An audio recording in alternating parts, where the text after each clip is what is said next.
Queridos, vamos abrir a palavra de Deus na primeira carta de Timóteo, carta de Paulo a Timóteo, no capítulo 6. Excepcionalmente, não daremos continuidade à nossa série no livro do profeta Amós, considerando a importância dessa ocasião, quando nós nos preparamos para início das aulas da escola dominical do segundo semestre. Então, o que farei hoje será dar a vocês uma visão geral do que nós veremos nas 17 lições que estudaremos na escola dominical, começando no mês de agosto. E o tema dessas lições é um tema que eu tenho certeza que você vai ficar bem interessado. Deus, você e o dinheiro. Então, se Deus não lhe interessa, com certeza o dinheiro. Então, o tema vai provocar, nós queremos que esse tema ele seja a porta para nós tratarmos nas salas de escola dominical de diversas questões associadas com essa questão, com esse ponto de recursos financeiros à luz da religião, do cristianismo, das igrejas. Sempre há muita dúvida, muitos questionamentos. Há pessoas que estão na nossa igreja que vieram de outras onde praticamente foram saqueados por pastores mercenários e que empregavam de maneira errada as passagens bíblicas para extrair até o último centavo dos fiéis. Então, precisa cura, precisa orientação, para que também as pessoas não fiquem desconfiadas toda vez que a gente fala em contribuição em dízimo, não é? Então, por isso o Conselho da Igreja resolveu que no próximo semestre o assunto será o assunto tratado em todas as classes de escola dominical. Então, eu tive o privilégio de preparar essas lições e então o reverendo Cláudio me pediu, juntamente com o presbítero Esdras, que é o nosso superintendente, que fizesse uma exposição dessas lições. Vou tentar resumir 17 lições em 40 minutos, não é? E que talvez seja até um bom exercício para os professores, né? Aprender a ser um pouquinho mais sintéticos, né? Quando eles vão abordar alguma lição. E, para não dizer que não tem texto, quando eu ia chegando, né, passando por ali, o pessoal da técnica chegou e disse: pastor, qual é o texto de hoje de manhã? Eu disse: meu filho, não tem texto, vou fazer uma revisão. Não, mas eu preciso de um texto para colocar aqui. Então, tá bom, coloca aí, 1 Timóteo 6, de 6 a 10. Então, e depois de 17 a 19, como introdução que vamos fazer. 1 Timóteo 6, de 6 a 10. Diz o apóstolo Paulo: de fato, grande fonte de lucro é a piedade com o contentamento. Porque nada temos trazido para o mundo, nem coisa alguma podemos levar dele. Tendo sustento e com que nos vestir, estejamos contentes. Ora, os que querem ficar ricos caem em tentação cilada, em muitas concupiscências insensatas e perniciosas, as quais afogam os homens na ruína e perdição. Porque o amor do dinheiro é raiz de todos os males, e alguns nessa cobiça se desviaram da fé e a si mesmos se atormentaram com muitas dores. E os versos 17 e 19 desse mesmo capítulo. Exorta aos ricos do presente século que não sejam orgulhosos, nem depositem a sua esperança na instabilidade da riqueza, mas em Deus, que tudo nos proporciona ricamente para o nosso aprazimento. Que pratiquemos o bem, sejamos ricos de boas obras, generosos em dar e prontos a repartir, que acumulem para si mesmos tesouros, sólido fundamento para o futuro, a fim de se apoderarem da verdadeira vida. Essa passagem contém vários dos princípios que nós iremos estudar no próximo semestre, começando com o fato de que Deus é generoso, Ele nos abençoa com muitas coisas. Também o princípio da generosidade, que nós devemos dar, devemos contribuir. Também cautela, porque o amor ao dinheiro é a raiz de toda a sorte de males. Também fala de contentamento, se a gente tiver comida e bebida e roupa, a gente esteja com isso contente. São vários dos temas que nós iremos tratar. Vamos orar então, pedindo que o nosso Deus nos ajude agora, para que esse momento seja de orientação, preparação da igreja para os planos que nós temos para a sua edificação semestre que vem. Pai querido, esse assunto é tão importante e mexe com nossa vida. Nós sabemos, ó Deus, como o dinheiro tem esse poder extraordinário de abençoar, amaldiçoar, destruir a vida das pessoas de um jeito ou de outro, ou de fazer o bem. Por isso nós pedimos que o Senhor nos dê a visão bíblica correta sobre propriedades, bens, recursos, dinheiros, oferta, dízimos, tudo isso, Senhor, que envolve esse assunto tão importante e crucial. Abençoa-nos, guia-nos, pedimos em nome de Jesus. Amém. Muito bem. Como eu disse aos irmãos, nós temos 17 lições, todas elas girando em torno do tema Deus, você e o dinheiro. As lições elas serão disponibilizadas no formato de PDF, porque a editora Vida Nova tomou interesse no material que eu fiz e então eles pegaram e vão fazer um livro. Eu creio que até o final do ano o livro vai ser publicado e nós estamos vendo com a Vida Nova se a gente consegue assim um negócio para os membros da nossa escola dominical adquirirem o livro assim a preço de banana, né? Inclusive com um autógrafo que sai gratuito, nós não vamos cobrar absolutamente nada. Então, vocês vão receber esse material, mas primeiramente eletronicamente, tá? Um sistema de PDF, que é um arquivo não editável, que você vai poder acessar através do seu celular, através do laptop, do tablet, enfim, que meio eletrônico você tiver.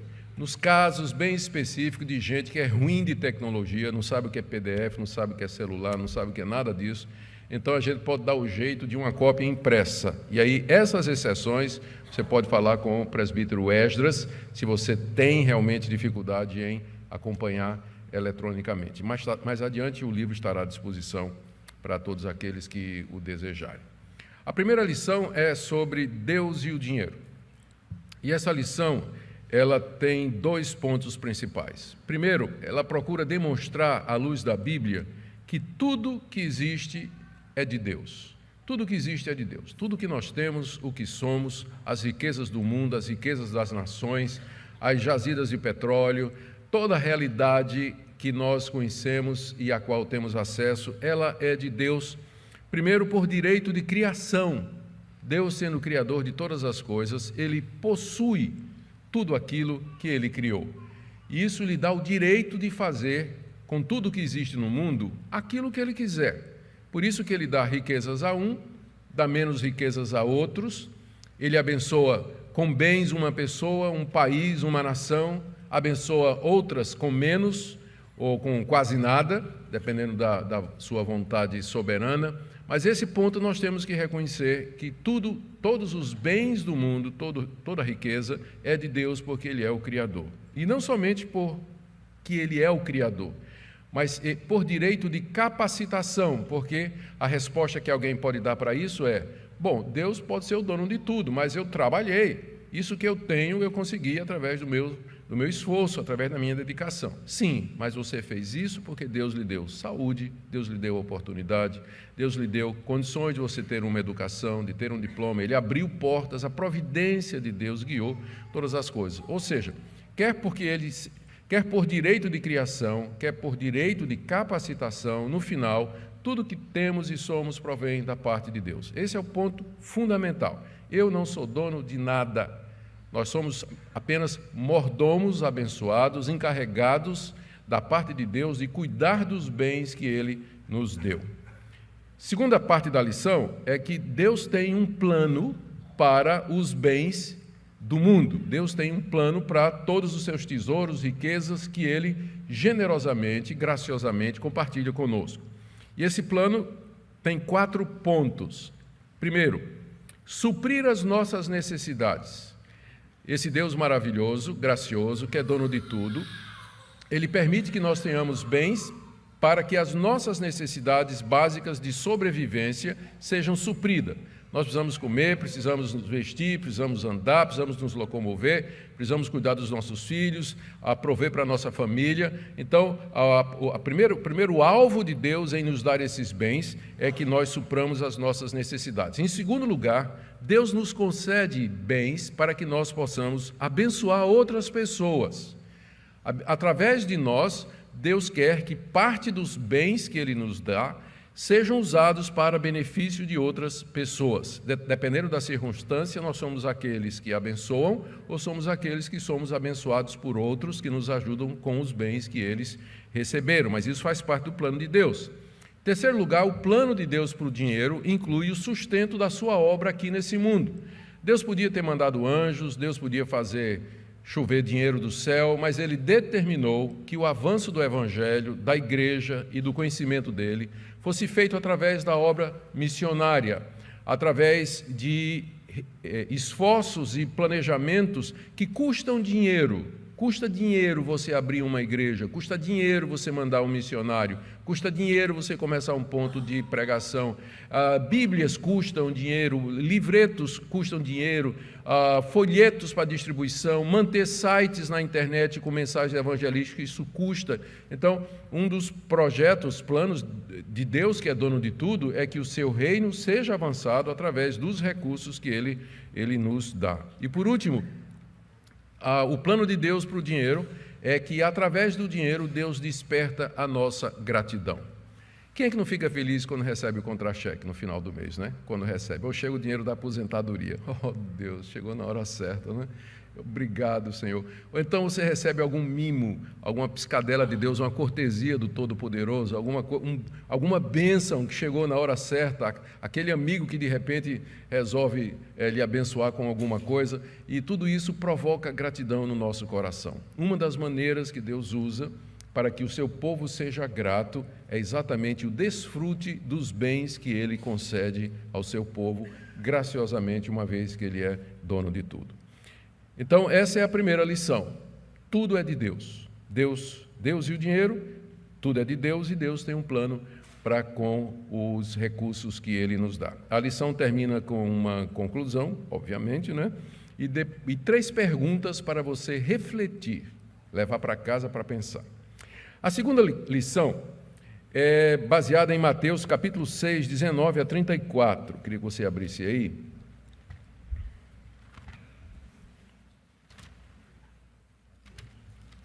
Mateus 6, 19 a 34. É uma passagem bem conhecida. Não acumuleis para vós outros tesouros sobre a terra, onde a traça e a ferrugem corroem, e onde ladrões escavam e roubam, mas ajuntai para vós outros tesouros no céu, onde traça nem ferrugem corrói, e onde ladrões não escavam nem roubam, porque onde está o teu tesouro, está também o teu coração. São os olhos a lâmpada do corpo. Se os olhos forem bons, todo o teu corpo será luminoso. Se os olhos forem maus, todo o teu corpo estará em trevas. Verso 24, ninguém pode servir a 2 senhores, porque ou há de aborrecer-se de um e amar o outro, ou se devotará a um e desprezará o outro, não podeis servir a Deus e às riquezas. E aí o Senhor Jesus, do verso 25 até o 34, traz aquela famosa palavra sobre ansiedade. Não andeis ansiosos pela vossa vida, o que vocês têm que comer, beber, vestir. E aí ele chama atenção para os pássaros, chama atenção para os lírios do campo, nos repreende pela falta de fé e diz que nós não devemos nos preocupar com o dia de amanhã, porque o dia de amanhã cuidará de si mesmo, e termina com aquela frase bem conhecida: buscai primeiro o reino de Deus e sua justiça, e todas as coisas serão acrescentadas. Então, a segunda lição é exatamente sobre o que Jesus ensinou sobre as riquezas, e é baseada nessa passagem. A gente começa com uma explicação do que é essa passagem, lembrando que ela está situada no Sermão do Monte, instruções que Jesus deu para os seus discípulos.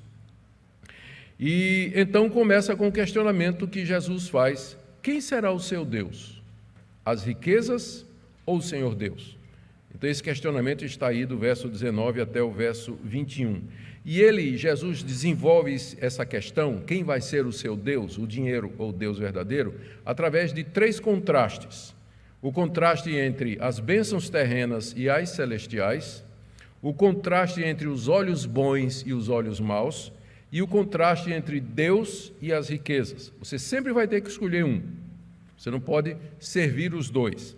E aí, outro dilema que Jesus coloca diante dos discípulos nessa passagem é: como é que você vai viver? Você vai viver ansioso ou vai viver em fé de que Deus vai suprir as suas necessidades?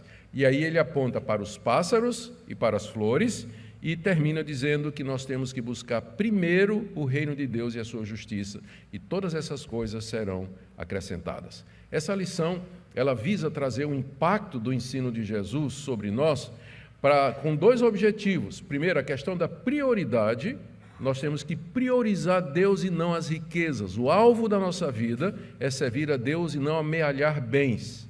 E segundo, a viver em fé, em descanso e não ansioso, pensando que vai faltar dinheiro, nós não vamos ter dinheiro para as contas, não vamos ter dinheiro para isso, que infelizmente é a situação de muitos crentes. Em vez de viver em fé, na confiança do Deus provedor, eles vivem ansiosos com relação às coisas materiais. Então essa lição tem dois focos. Prioridade é Deus e você tem que viver, então, à luz disso, não ansiosamente, mas confiando em Deus. A lição número 3 é sobre ganância.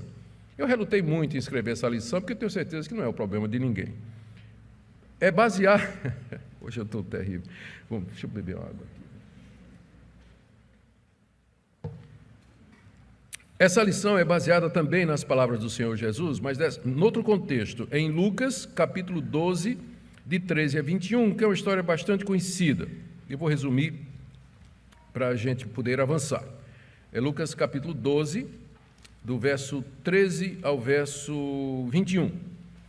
Jesus estava pregando quando, de repente, um homem interrompe Jesus e diz assim: mestre, diz a meu irmão que reparta comigo a herança. Jesus está pregando. E no meio do sermão o cidadão diz: mestre, vem cá, meu irmão e eu, a gente está numa briga aqui, nosso pai morreu, deixou uma herança aqui, nós não conseguimos chegar num acordo, eu acho que eu tenho direito, diz a meu irmão para ele me dar a minha parte da herança. A briga era essa. E Jesus diz: quem é que me colocou como juiz sobre vocês? Porque Jesus percebeu que a origem da pergunta era a ganância do coração do rapaz. O rapaz não estava preocupado com justiça. O negócio dele é que ele queria a parte dele da herança, era de fato a ganância, né? Então, quando Jesus percebeu a intenção, Jesus se recusou a entrar naquela confusão, né? E aí então ele conta a famosa história do homem, do rico, que a gente chama de o rico louco, né? Ele conta essa parábola de um homem cujas propriedades produziram, era provavelmente um dono de terra, né? As terras produziram em abundância muito trigo, ele não tinha mais onde guardar, os armazéns já estavam estourando, ele mandou derrubar tudinho e fazer outros maiores ainda para poder guardar toda aquela riqueza, acumular todos aqueles bens. E aí então, quando tudo estava pronto, ele olhou e disse: muito bem, falou com ele mesmo, com a sua alma: alma, você tem em provisão aí para muitos anos, come, bebe, regala-te.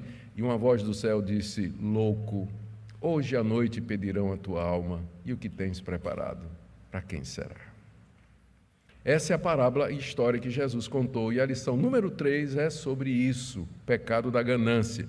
Então começa explicando os motivos do irmão ganancioso, por que é que ele queria que Jesus se envolvesse. Segundo a advertência de Jesus, cuidado com a avareza, que está aqui no verso 15, recomendou Jesus: tende cuidado e guardai-vos de toda e qualquer avareza, porque a vida de um homem não consiste na abundância dos bens que ele possui. Depois o Senhor Jesus fala do rico louco. Por que ele era rico? Por que ele é louco? Porque aos olhos humanos, não está certo, ele conseguiu uma aposentadoria tranquila, passou a vida toda trabalhando, estava na hora de desfrutar os bens. O que é que pode estar errado com isso? Por que Jesus fala dele negativamente? O problema não é que é errado você trabalhar, providenciar uma boa aposentadoria, guardar para quando você estiver velho, ou no caso de doença. A Bíblia não proíbe nenhuma dessas coisas. A questão é que esse homem, na verdade, não pensava em ninguém além dele mesmo. Porque a pergunta: o que é que eu vou fazer com todos esses bens? A resposta era óbvia: tem pobre aí, não tem não?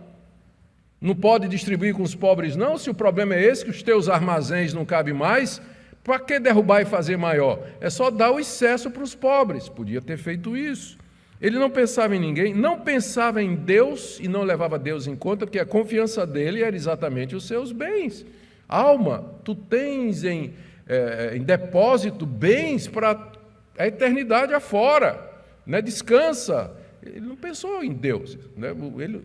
A confiança dele era nos bens materiais e, além do mais, os seus planos não passavam dessa vida presente, né? Porque ele disse assim: tu tens em depósito bens para muitos anos. Sim, mas a vida não acaba com os muitos anos. Existe depois a vida eterna. Ele passou a vida toda se preparando para a velhice, esquecendo que depois da morte é que tem o que vale, né? O que vai ficar, não é? É de fato o que vem depois da morte. E ele não fez preparação absolutamente nenhuma. Por isso que ele é chamado do rico doido.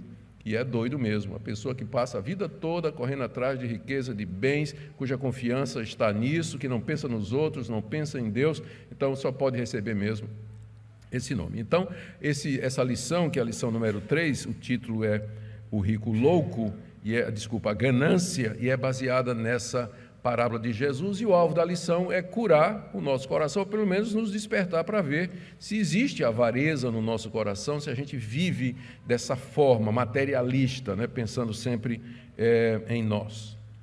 A quarta lição é sobre a teologia da prosperidade. Nós começamos com uma explicação da teologia da prosperidade, como é que ela surgiu. A teologia da prosperidade, ela é ensinada em muitas igrejas hoje, principalmente as igrejas neopentecostais, e consiste basicamente em dizer que Deus nos abençoa materialmente na proporção em que nós damos para a igreja.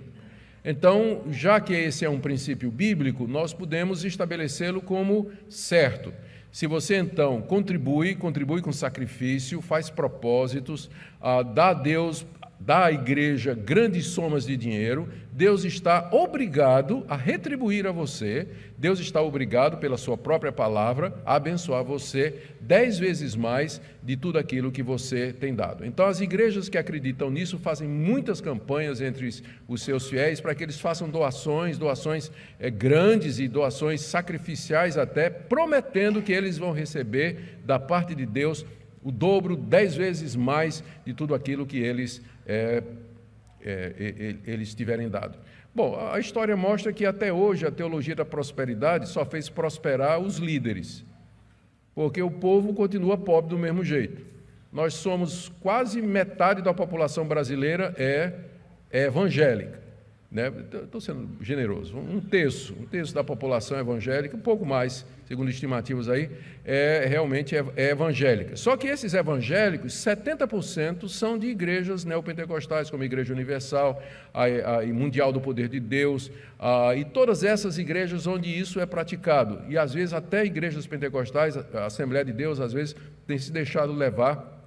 Não todas, mas algumas igrejas assembleianas, elas têm sido levadas por isso. Então, na verdade, a grande maioria dos evangélicos no Brasil é ensinada na doutrina da prosperidade. Se essa doutrina da teologia da prosperidade fosse verdade, o Brasil não seria o país pobre que é.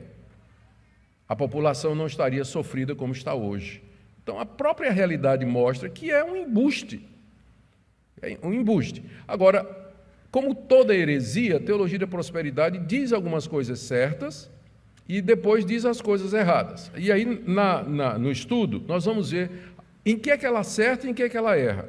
Então, por exemplo, a teologia da prosperidade acerta quando diz que Deus dá bens materiais. Está certo, a Bíblia diz isso. Mas erra quando diz que Deus quer dar bens materiais a todos os seus filhos. Aí é que está o erro, porque Deus não promete isso na Bíblia.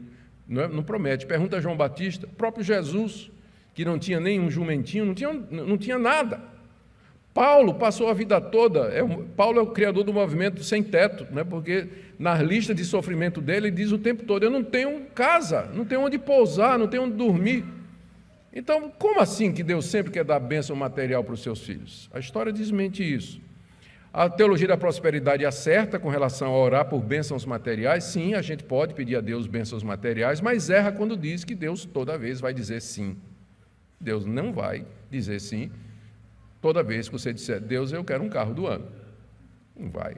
Né? Ele diz, filho, está aqui, um bilhetinho do ônibus, tá, para se andar, então a carteirinha de idoso para se andar de graça, né? Vai andar. Deus pode fazer isso, Ele não é obrigado a abençoar toda vez que a gente pede. Então, e outros pontos da teologia da prosperidade, a respeito de dízimos, demônios, atuação dos demônios, o devorador, o famoso devorador que acaba com a riqueza dos crentes se não dá o dízimo. Então, essa lição número 4, ela aborda isso. Por que a gente focou nessa lição? Porque a nossa igreja tem recebido queridos irmãos que vêm de igrejas onde eles aprenderam esse tipo de teologia.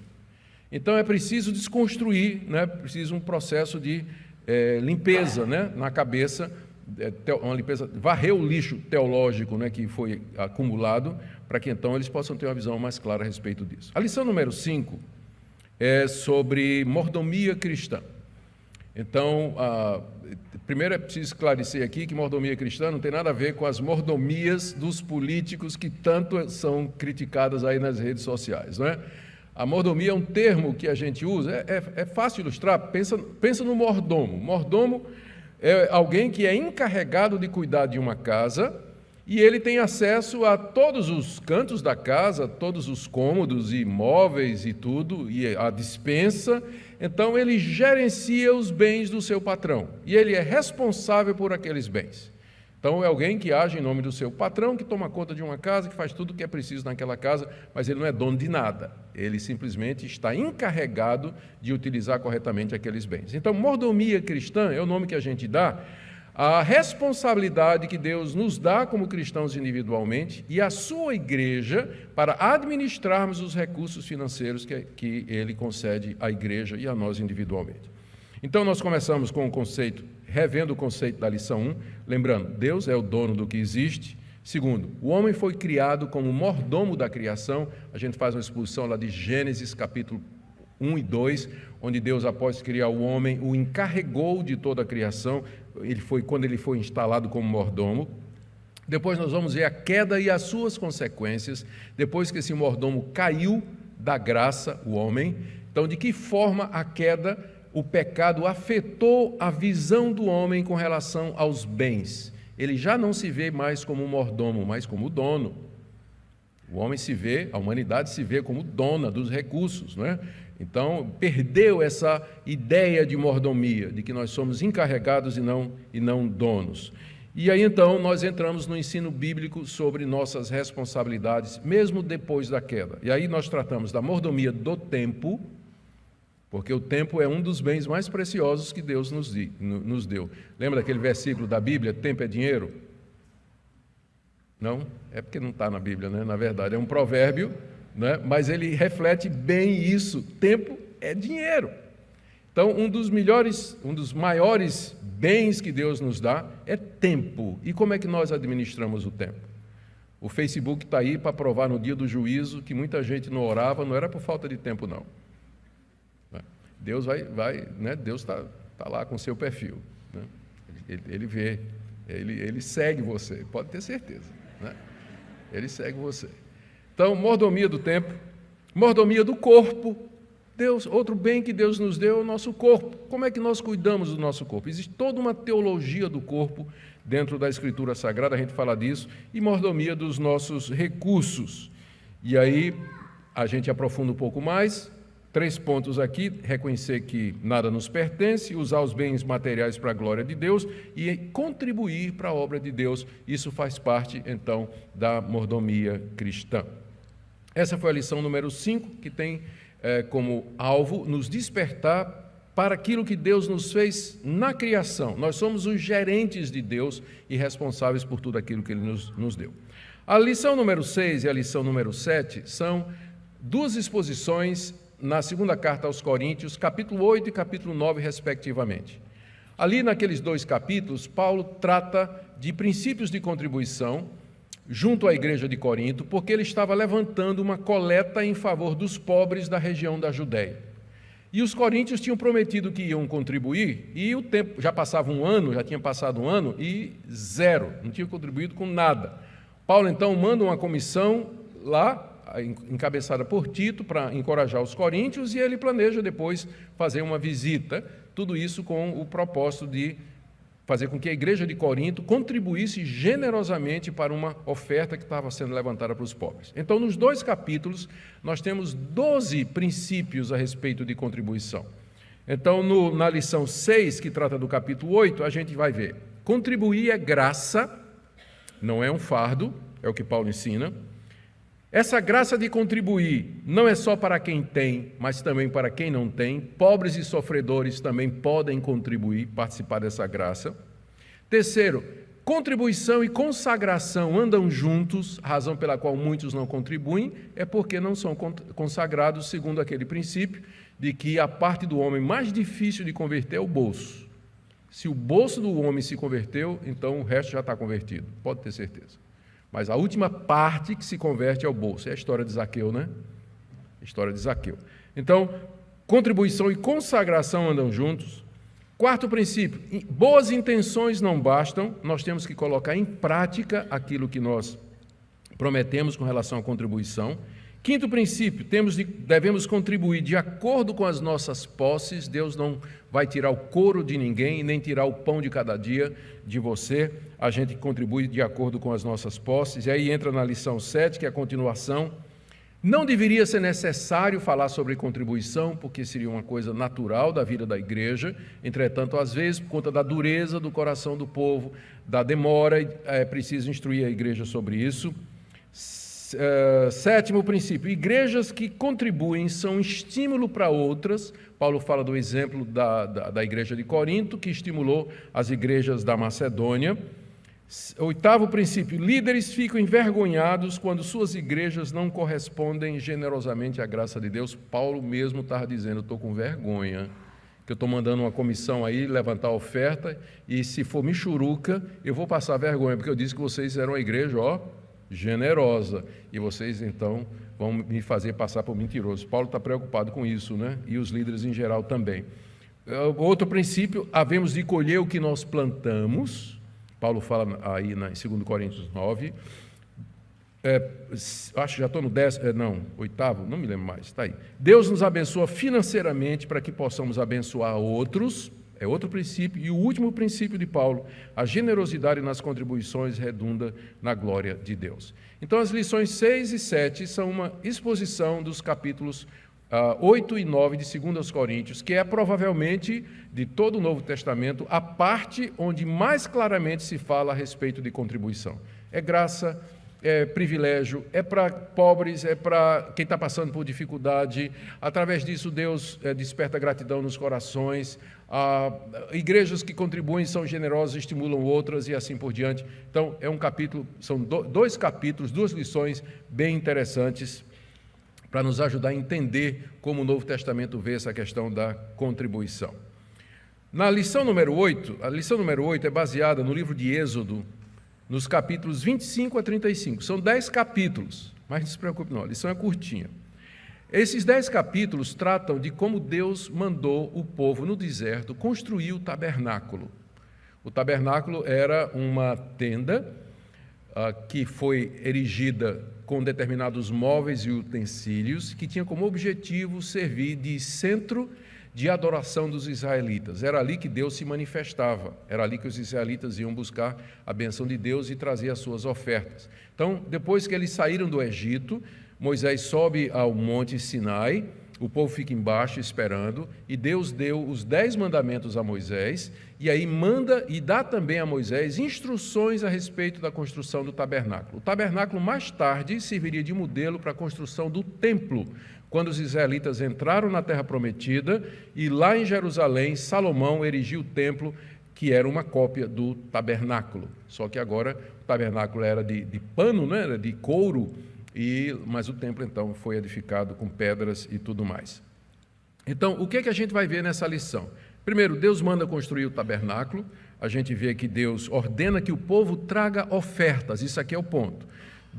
Moisés tinha que chegar para o povo e dizer, olha, quem tiver ouro, prata, pedras preciosas, tecidos valiosos, quem tem brinco, quem trouxe pendente do Egito, o que for, arranca tudo e traz, porque nós vamos precisar de todo ouro, prata, pedra preciosa, madeira, para poder construir uma obra digna para Deus. E o objetivo das ofertas era exatamente esse, está aí no capítulo 25. E aí Moisés faz uma descrição muito detalhada do que é que deveria ser feito com as ofertas do povo. É importante para a gente, para ver em que é que o dinheiro seria gasto, né? Para o povo não estar dando assim, mas o que é que vai acontecer? Esse dinheiro vai ser usado em quê? Aí Deus diz a Moisés, diz ao povo, olha, vai ser nisso aqui.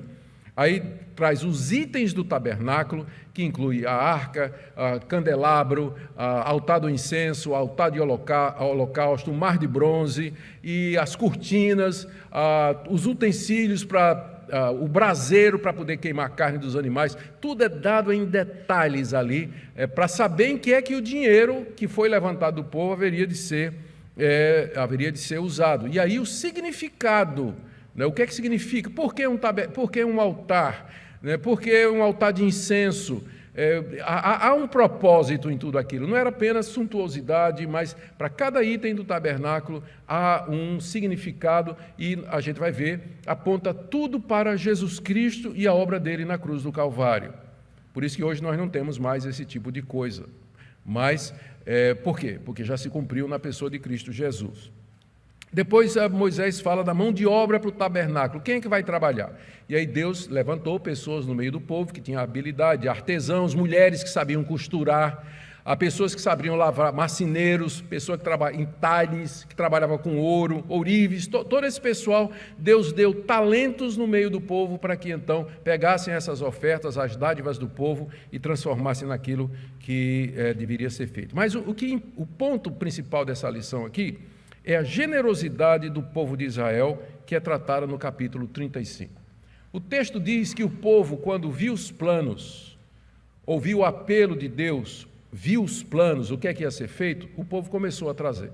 E começou a trazer. E trouxe, até que os ajudantes chegaram para Moisés e disseram assim: Moisés, manda o povo parar, porque já tem demais. Esse é o quadro, assim, é o sonho de consumo de todo pastor. Né? O diácono chegar e dizer: pastor, manda o povo parar de contribuir, porque a gente não sabe o que fazer com tanto dinheiro. Né? A gente vive sonhando, os pastores sonham com esse. O sonho de consumo dos pastores é isso aí. Em vez de ficar agarrando no pescoço dos membros, né, para contribuir, né, os membros, então, trazendo a ponto de dizer: gente, pode parar, não precisa mais não, já temos mais do que suficiente. Pois é. Foi o que aconteceu lá no deserto. A generosidade do povo de Israel foi tão grande que Moisés teve que mandar o povo parar, porque tinha mais do que suficiente para construção e manutenção. E a pergunta é: de onde veio tanto dinheiro, né? De onde veio tanta coisa a ponto de ter mais do que suficiente? Eles estavam no deserto, né? Eles eram escravos lá no Egito. Era um povo que era escravo. De onde veio toda aquela riqueza que é descrita lá nos capítulos de 25 a 35 de Êxodo? A resposta é: você dá uma lidinha lá no dia da saída do povo de Israel do Egito, quando Deus disse a Moisés: diz ao povo de Israel, especialmente às mulheres, que falem com suas patroas e peçam dádivas, peçam presentes, peçam bens, alguma coisa, porque vocês estão saindo. E diz lá que as mulheres israelitas e o povo em geral chegou para os egípcios e o termo que a Bíblia diz lá é que Israel despojou os egípcios. Pegaram as riquezas do Egito e levaram com eles quando atravessaram o Mar Vermelho e quando estavam no Sinai. Então, toda essa riqueza aqui, Deus já tinha providenciado bem antes de começar a construção. Né? Deus que conhece todas as coisas, a generosidade do povo foi antecedida pela generosidade de Deus.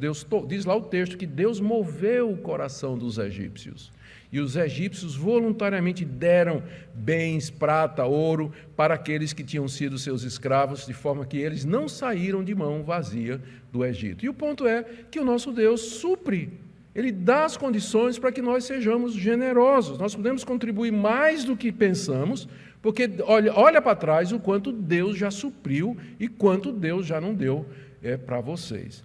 Esse é o ponto da lição número 8. Como é que eu estou aqui no horário? Não estou seguindo. Tem mais uns 50 minutos, mais ou menos. Não. Estou correndo aqui. Lição número 9, aquele meu projeto de dizer que tem sintético, não está valendo nada, né? A lição número 9 é sobre mercadores da fé. E eu gostei muito de escrever essa lição, tive que pesquisar bastante. A minha ideia era mostrar que sempre houve, através da história do cristianismo, mercenários que se aproveitaram da fé do povo para arrecadar dinheiro. Aí eu começo mostrando no período apostólico, como já na época dos apóstolos, eles já tinham que enfrentar falsos mestres que queriam ganhar dinheiro manipulando o Evangelho. Depois eu passo para a Idade Média e eu vou enfocar as relíquias que durante a Idade Média, relíquia era resto de santo, osso de santo, cabelo de santo, e tem muitas relíquias, pedaço da cruz de Jesus. Calvino disse que, na época dele, que se fosse reunir os pedaços da cruz de Jesus que eram vendidos pela Igreja Católica, dava para encher um navio de cruzes, né? Frasco com leite da Virgem Maria, relíquia, né? Frasco com leite da Virgem Maria. O mais famoso é o Santo Sudário, né? É supostamente o lenço que cobriu o rosto de Jesus. Então a Igreja Católica ganhou muito dinheiro em cima de relíquia, porque botava as relíquias no santuário e o pessoal vinha fazer peregrinação, né, para tocar naquela relíquia, pegar um milagre. Então, na Idade Média, as relíquias, depois as imagens de santos, de Deus, que foram usadas na Igreja Católica, também santeiros, né, cria a profissão de santeiro, fabricar imagem. Já era desde a época de Paulo, quando ele estava lá em Éfeso, tinha o santeiro lá que fazia as imagens de Diana, né, ganhava dinheiro fazendo isso. E Paulo deu um prejuízo lá, né, por isso se complicou. Mas os santeiros continuaram, o santeiro cristão, durante a Idade Média, fazendo imagem e ganhando dinheiro. A doutrina do purgatório e das indulgências. Ou seja, para você não passar muito tempo no purgatório, se você pagar a missa, né, há um preço a ser feito por uma missa ou qualquer outra coisa, você abrevia o seu tempo no purgatório ou o tempo de algum parente, daí a missa de sétimo dia. Então, todas essas doutrinas que surgiram na Idade Média sempre tinham como objetivo arrecadação. E aí eu entro no campo protestante, nas igrejas, que são essas igrejas neopentecostais, que fazem a mesma coisa da Igreja Católica. É óleo ungido, é água benta, é sal grosso, é ramo de arruda, é aquela lacinho de fitinha de Deus e tudo mais, que são vendidos nessas igrejas. Eu tive uma vez lá em São Paulo para conhecer o famoso Templo de Salomão, da Igreja Universal do Reino de Deus, e assim ao redor tinha lojas e lojas de artigos religiosos, onde você podia comprar réplica da arca, réplica do candelabro de Israel, óleo ungido, tinha seção de óleo ungido que você podia usar para... Era muita coisa, é o comércio da fé.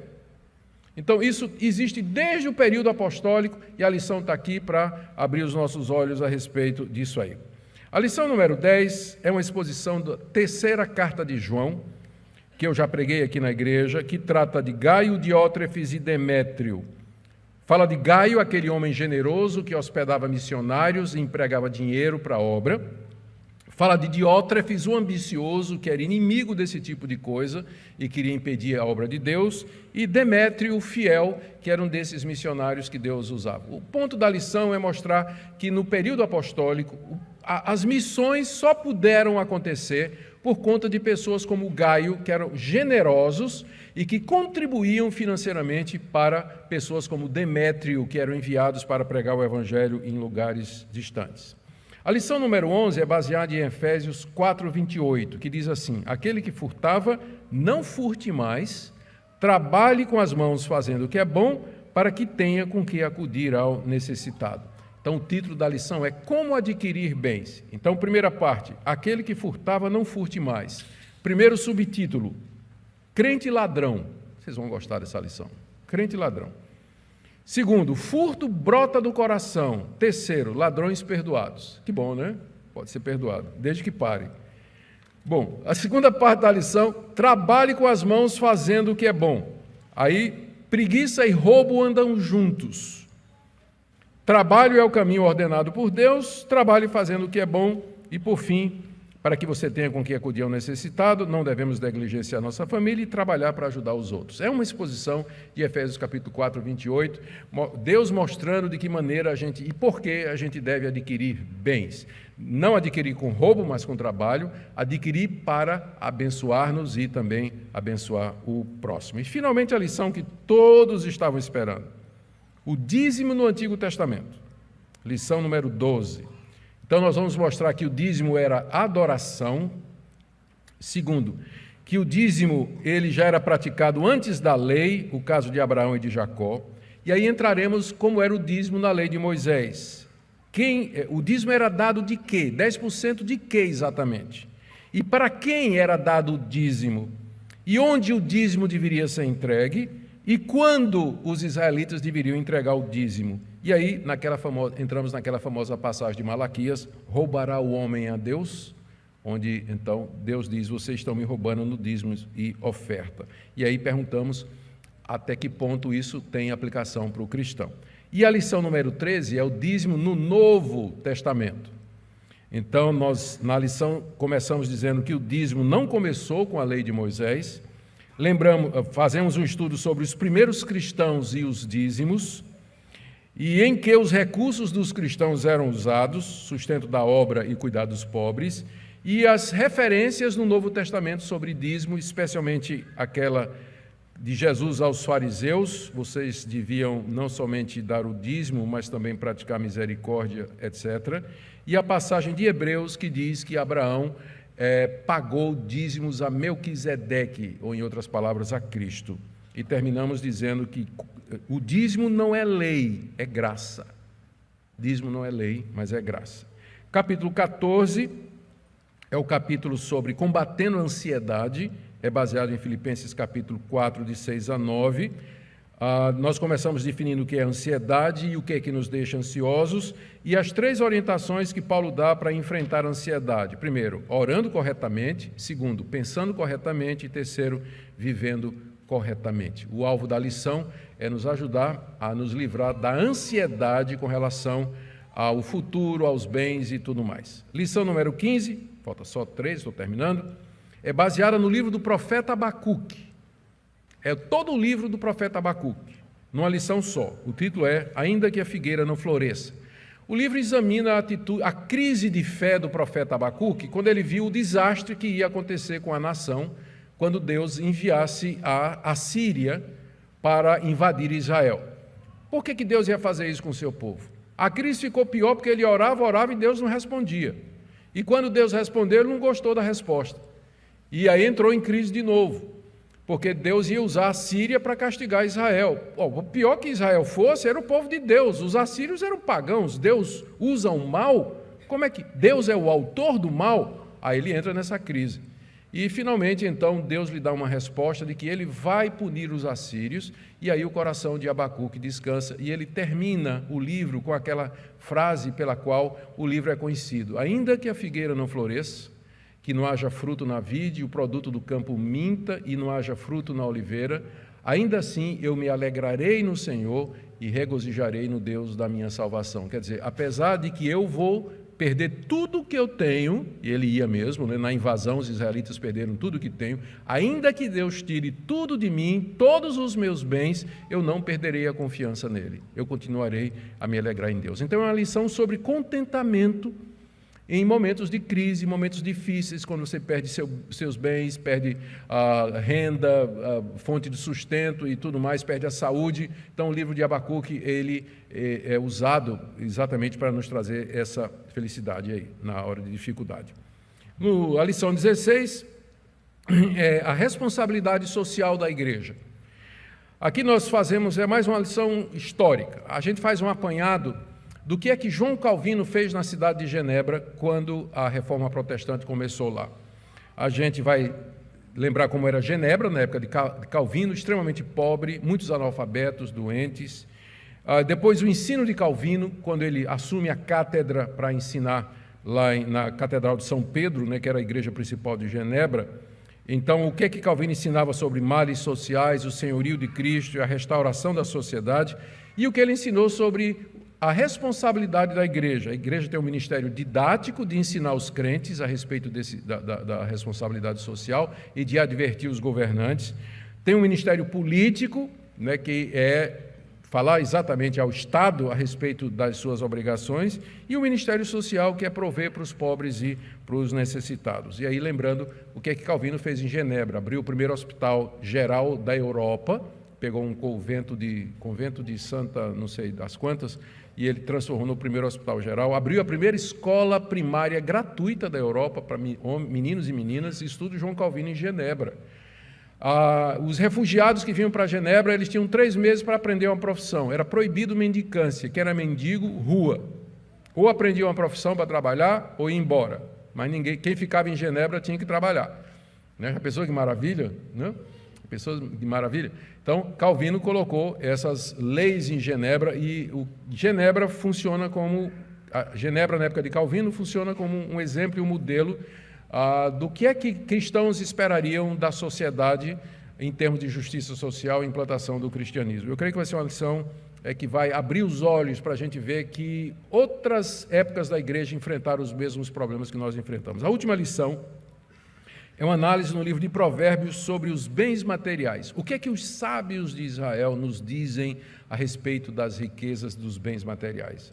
Eles dizem: as riquezas vêm de Deus, sabedoria traz prosperidade, prosperidade é dada para o justo e generoso que honra o Senhor, sabedoria é melhor do que ouro e que prata, os tolos desperdiçam os seus bens, enriquecer de maneira fácil e ilícita no final não dá certo. Quais são os perigos da riqueza, as causas da pobreza? Então, tudo isso o livro de Provérbios fala, e a gente faz um apanhado, classifica esses versículos, e aí nós vamos ter uma base muito boa para todas estas coisas. Gente, é isso que a gente vai estudar no segundo semestre. Eu espero que você não vá embora da igreja, né? Se diz assim, eu só volto na igreja em janeiro do ano que vem. Não, você precisa estudar isso aqui. Certo? Você precisa ser confrontado com essas verdades, confrontar a sua vida com isso. O nosso alvo é que você veja dinheiro, recursos e bens à luz da Escritura Sagrada.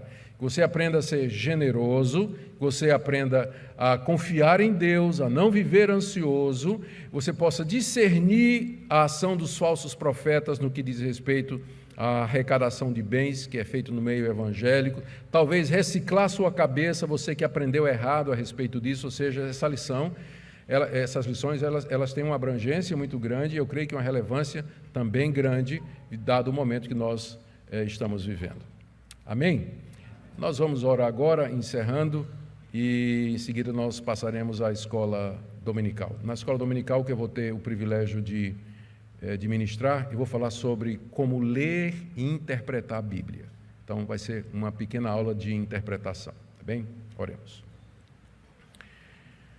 Nosso Deus, nós te damos graças que podemos estudar essas questões e nós queremos admitir que nós precisamos aprender. Dá-nos graça, ó Deus, para que nós desapeguemos o nosso coração do dinheiro, para que vejamos como um meio de bênção para nós, para outras pessoas, para que nós nos lembremos que o Senhor é dono de cada centavo que a gente tem na carteira. Pedimos que o Senhor abençoe essa igreja, derramando generosidade, sabedoria, prudência aos seus membros, ao conselho, diáconos, todos que lidam com os recursos que o Senhor nos concedeu, para que nós possamos abençoar outras pessoas, levar o Teu Evangelho mais adiante, e dessa forma despertar gratidão e glória ao Teu nome. É o que nós pedimos em nome de Jesus. Amém.